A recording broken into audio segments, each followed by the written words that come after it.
நம்மளே இந்த Christmas new year இல்லைன்னா பர்த்டேக்கு தான் நல்ல ட்ரெஸ்ஸே வாங்குவோம். ட்ரெஸ்ஸை வாங்கினா அதோடய முடிப்போம். அதுக்கு மேட்சிங்கா கம்மல் என்ன, பிரேஸ்லெட் என்ன, அப்படி பார்த்து பார்த்து ஒவ்வொரு ட்ரெஸ்ஸுக்கும் மேட்சிங்கா வாங்கி வச்சிருப்போம். இந்த கம்மல் எல்லாம் பாருங்களேன், எவ்வளவு அழகா இருக்குது. இதெல்லாம் என் கிறிஸ்மஸுக்கு தான் வாங்கினேன். ஆனா உங்களுக்கு பார்த்த உடனே தெரியும் இது நான் எதுவுமே போட்ட மாதிரியே இருந்திருக்காது. அவ்வளவும் புத்தம் புதுசா அப்படியே தான் இருக்குது. ஏன்னா நம்ம ஒண்ணு நினைச்சிருப்போம், ஆனா கடவுள் நமக்கு வேற ஒரு வழி வச்சிருப்பாரு. சரி இதெல்லாம் கூட விட்டுறலாம். ஆனா ஊர்ல இருந்து ஆசை ஆசையா சாரி எல்லாம் வாங்கிட்டு வந்தேன். வெளியே -டிகிரில இருக்குது. ஆனாலும் நமக்கு சாரி கட்டணும்னு வைராக்கியம் வந்துருச்சுன்னா -டிகிரி எல்லாம் கண்ணே தெரியாது. சாரிக்கு மட்டும் நம்ம மேட்சிங்கா எதுவும் வாங்காம விடுவோமா என்ன? அதுக்கும் மேட்சிங்காட்டு நெக்லஸ் என்ன, கம்மல் என்ன, வளையல் என்ன.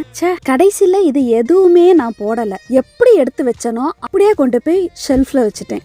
10 நாள் இந்த காய்ச்சல் சளி ரெண்டும் சேர்த்து இந்த பெட்ல இருந்து என்னை எழும்பவே விடல. நம்ம எழும்பலைன்னா நல்ல நாளும் கிடையாது. நெக்ஸ்ட் வீடியோல பார்க்கலாம். Tata bye by.